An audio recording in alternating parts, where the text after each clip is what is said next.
Pushpa 2 the rule Telugu collections versus Manashankara Varaprasad Garu Telugu collections. అసలు ఎవరి stamina ఎక్కువ? ఇది పాన్ ఇండియా పోలిక కాదు, కేవలం తెలుగు రాష్ట్రాల్లో వచ్చిన వసూళ్ల ఆధారంగా మాత్రమే ఈ పోలిక. ఎందుకంటే ఇక్కడే అసలు హీరోల అసలైన బలం కనిపిస్తుంది. ముందుగా పుష్ప 2 ద రూల్ విషయానికొస్తే, ఈ సినిమా విడుదలైన మొదటి రోజే తెలుగు రాష్ట్రాల్లో భారీ ఓపెనింగ్స్ సాధించింది. ఫస్ట్ డే ఏపీ తెలంగాణ కలిపి సుమారు 80-85 కోట్ల గ్రాస్ నమోదు చేసింది. ఫస్ట్ వీక్ పూర్తయ్యేసరికి పుష్ప 2 తెలుగు మార్కెట్లో దాదాపు 240-250 కోట్ల గ్రాస్కు చేరుకుంది. రెండో వారం చివరికి ఈ సినిమా తెలుగు కలెక్షన్స్ 320 కోట్లకు పైగా వెళ్లాయి. మొత్తంగా రన్ ముగిసేసరికి పుష్ప 2 తెలుగు రాష్ట్రాల్లో సుమారు 360-380 కోట్ల గ్రాస్ వసూలు చేసినట్టు ట్రేడ్ అంచనాలు చెప్తున్నాయి. అంటే ఇది కేవలం ఓ హిట్ కాదు, తెలుగు బాక్సాఫీస్ చరిత్రలోనే టాప్ లెవెల్ రికార్డ్.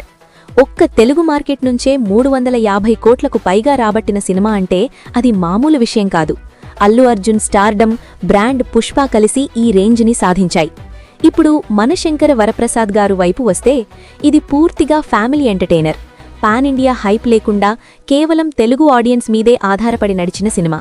ఈ సినిమా ఫస్ట్ డే తెలుగు రాష్ట్రాల్లో సుమారు 45-50 కోట్ల గ్రాస్తో ఓపెన్ అయింది. ఫస్ట్ వీక్ ముగిసేసరికి ఏపీ తెలంగాణలో దాదాపు 120-130 కోట్ల గ్రాస్ సాధించింది. రెండో వారం కూడా బలంగా నిలబడింది. డే 18 వరకు వచ్చేసరికి తెలుగు మార్కెట్లో ఈ సినిమా సుమారు 200-210 కోట్ల గ్రాస్కు చేరుకుంది. ఇక్కడే అసలు విషయం మొదలవుతుంది. పుష్ప 2 తెలుగు కలెక్షన్స్ సుమారు 370 కోట్లు. మనశంకర వరప్రసాద్ గారు తెలుగు కలెక్షన్స్ డే 18 వరకు సుమారు 200 కోట్లు. నంబర్స్ చూస్తే తేడా చాలా పెద్దది. కానీ స్టామినా అనేది కేవలం పెద్ద నెంబర్ మాత్రమే కాదు. పుష్ప 2 ఓ pan India brand. North India, Hindi market, social media hype, franchise value ఇవన్నీ కలిసి పుష్ప 2కి ఓ భారీ బేస్ ఇచ్చాయి. అలాంటి బ్యాక్గ్రౌండ్తో వచ్చిన సినిమా నుంచి 350+ కోట్ల తెలుగు గ్రాస్ రావడం గొప్పే, కానీ అది అంచనాల్లో ఉన్న గొప్పతనం. కానీ మనశంకర వరప్రసాద్ గారు పరిస్థితి వేరు. ఇది పూర్తిగా ఒక లోకల్ తెలుగు సినిమా.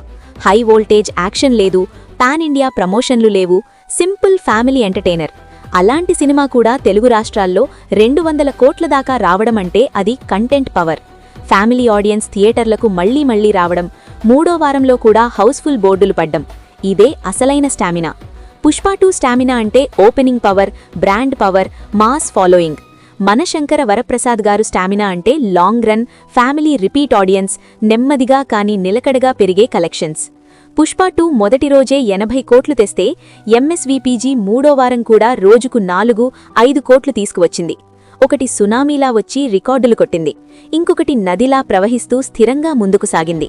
అందుకే ప్రశ్న, ఎవరి స్టామినా ఎక్కువ? నంబర్స్ పరంగా చూస్తే పుష్ప 2 గెలుస్తుంది.